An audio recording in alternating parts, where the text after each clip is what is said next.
प्रिय छात्र मित्रों, नमस्कार।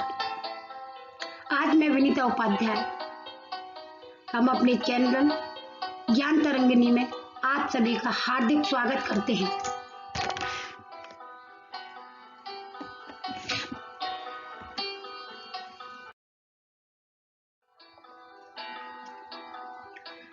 हमारा पिछला टॉपिक था लिंग।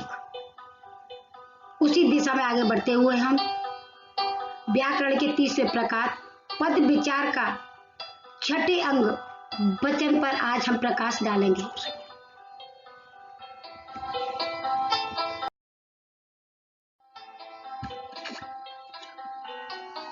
बच्चों, वचन प्रश्न उठता है, वचन क्या होता है, किसे कहते हैं? जो पद एक का बोध कराए उसे वचन कहते हैं और जो एक से अधिक का बोध कराए उसे बहुवचन कहते हैं। जैसे गमला एक वचन, गमले बहुवचन, बच्चा एक वचन और बच्चे बहुवचन। उसी प्रकार केला एक वचन और केले बहुवचन।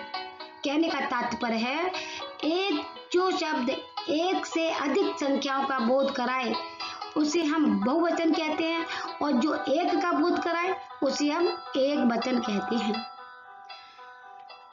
इसी प्रकार वचन के दो भाग होते हैं, दो प्रकार के होते हैं, एक वचन और बहुवचन। एक वचन किसे कहते हैं?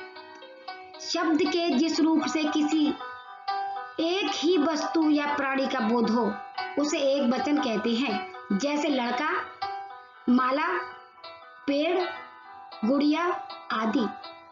इससे हमें पता चल रहा है कि हम किसी एक वस्तु, एक प्राणी या एक संख्या का ही बोध हो रहा है। उसी प्रकार बहुवचन उसे कहते हैं जो शब्द के जिस रूप से अनेक वस्तुओं या प्राणियों का बोध हो उसे बहुवचन कहते हैं।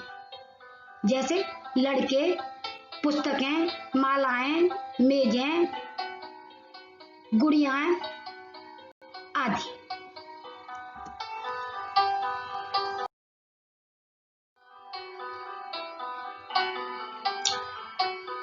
बच्चों, अब देखिए हम वचन के विषय में विस्तार से जानकारी प्राप्त करेंगे। तो देखिए, सबसे पहले हम एक वचन पर प्रकाश डालेंगे। एक वचन के स्थान पर बहुवचन का प्रयोग कब किया जाता है ये हम आपको बता देते हैं। आदरार्थ बहुवचन आदर प्रकट करने के लिए एक वचन के स्थान पर बहुवचन का प्रयोग किया जाता है। जैसे जवाहरलाल नेहरू बच्चों के चाचा नेहरू थे। गांधी जी हमारे राष्ट्रपिता थे। पापा दिल्ली से बाजार गए। प्रधानमंत्री आ रहे हैं। दादाजी बाजार से आम लाए हैं। इससे आप समझ सकते हो कि यहाँ हमें अगर इन्हीं शब्दों को हम इस तरह बोलते, जवाहरलाल नेहरू बच्चों के चाचा नेहरू था या गांधी जी हमारे राष्ट्रपिता था, तो ये शब्द या वाक्य उचित नहीं थे। इसीलिए आदरणीय शब्दों में हम बहुवचन क्रिया का प्रयोग करते हैं, परंतु वह एक वचन ही होता है। उसी प्रकार आगे देखिए, तू एक वचन का प्रयोग होता है। तू को अशिष्ट बोधक माना जाता है, अतः तू के स्थान पर बहुवचन का प्रयोग किया जाता है। तुम कब आए? तुम कहाँ जा रहे हो? तुम अपनी मम्मी के साथ क्यों नहीं आए? तुम अपनी पुस्तक लेकर आओ। क्योंकि अगर हम यहाँ एक वचन क्रिया का प्रयोग करते तो वो अशिष्ट माना जाता। तो कहीं कहीं हमें शब्दों के अनुसार कुछ परिवर्तन करने पड़ते हैं। जैसे कि हम एक वचन में बहुवचन क्रिया का प्रयोग करते हैं, जो कि आपने अभी देखा। उसी प्रकार आगे देखिए, लोग, गण, समुदाय, जाति, दल, सेना आदि शब्द लगाए जाते। मूल शब्द का बहुवचन के रूप में प्रयोग किया जाता है।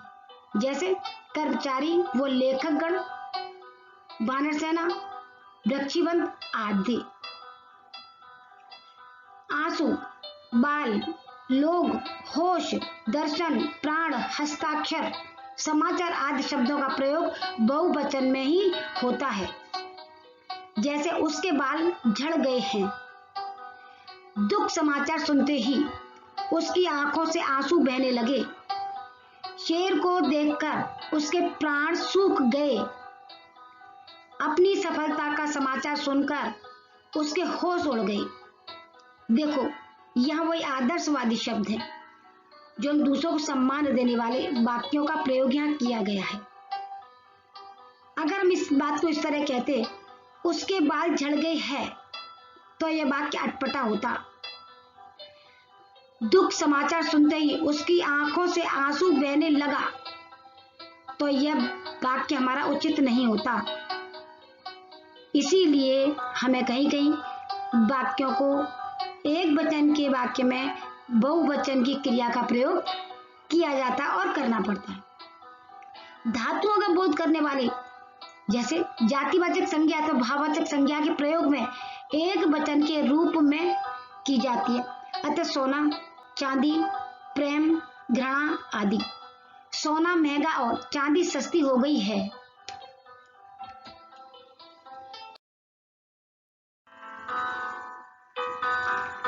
बच्चों, वचन परिवर्तन के कुछ नियम हैं जो कि इस प्रकार हैं।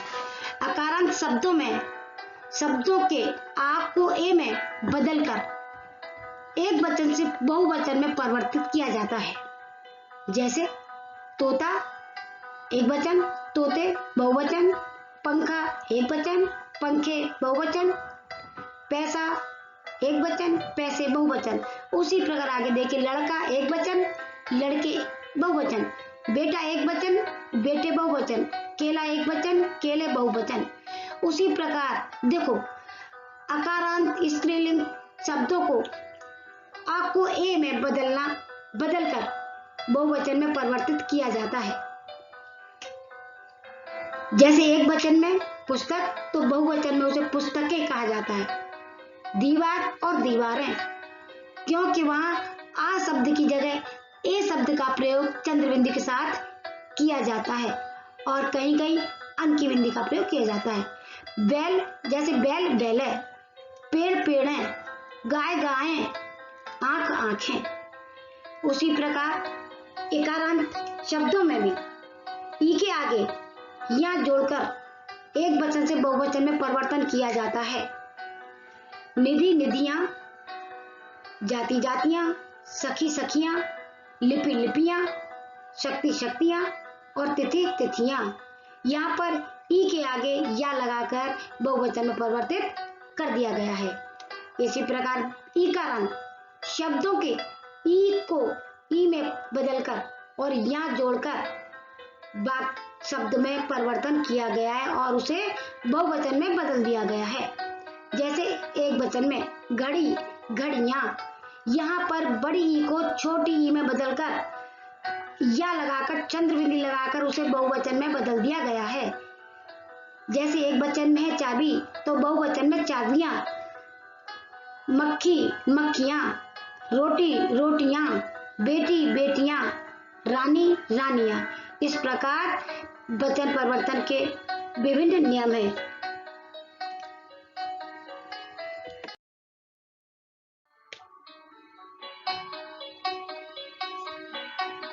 वचन परिवर्तन का नियम नंबर 5, निर्नुनासिक या को अनुनासिक या में बदलकर बहुवचन में परिवर्तित किया गया है। जैसे एक वचन में देखिए, कुड़िया तो गुड़िया, लुटिया लुटिया, पुड़िया पुड़िया, कुतिया कुतिया, चिड़िया चिड़िया, बुढ़िया बुढ़िया। उसी प्रकार उकारांत एवं औकारांत स्त्रीलिंग शब्द में एक जोड़कर बहुवचन को बनाया गया है। वस्तु वस्तुएं, धनु धनुएं, ऋतु ऋतुएं, बहु बहुएं, धातु धातुएं, गौ गौएं। इसी प्रकार आगे देखिए, अकारांत स्त्रीलिंग शब्द में ए जोड़कर अकारांत स्त्रीलिंग शब्द में ए जोड़कर, देखो माला स्त्रीलिंग है तो मालाएं बहुवचन में परिवर्तित किया जा रहा है। आत्मा आत्माएं, कविता कविताएं, कथा कथाएं, माता माताएं, भावना भावनाएं।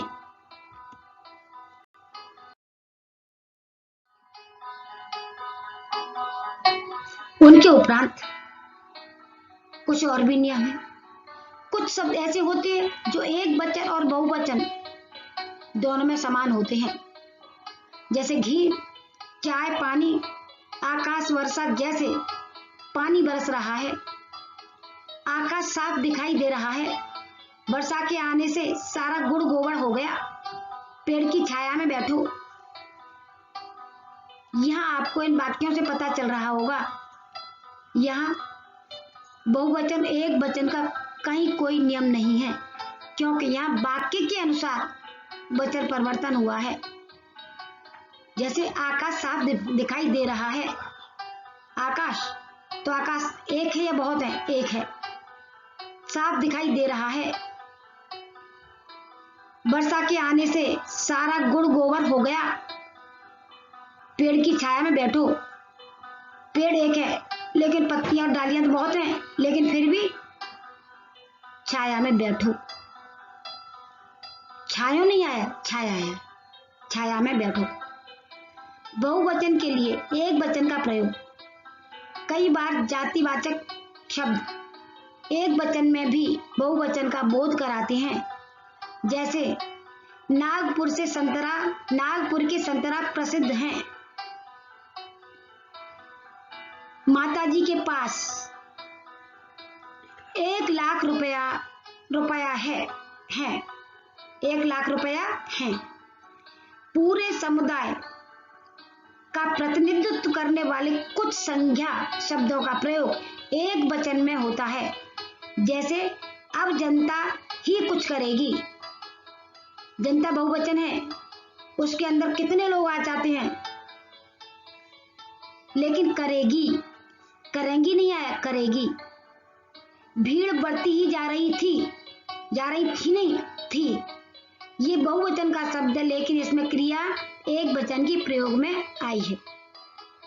इसी प्रकार कुछ ध्यान देने योग्य बातें और भी हैं, जैसे संबंध दर्शाने वाले शब्द दोनों वचनों में एक से रहते हैं, जैसे मामा, नाना, दादा, बाबा, चाचा और काका आदि।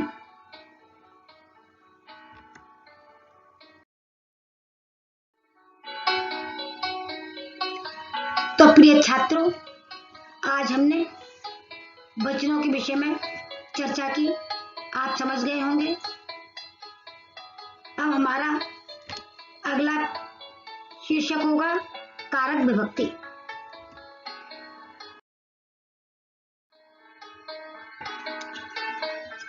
तो छात्रों, चलिए हमारे YouTube चैनल ज्ञान तरंगिनी को लाइक करें, शेयर करें और सब्सक्राइब करें।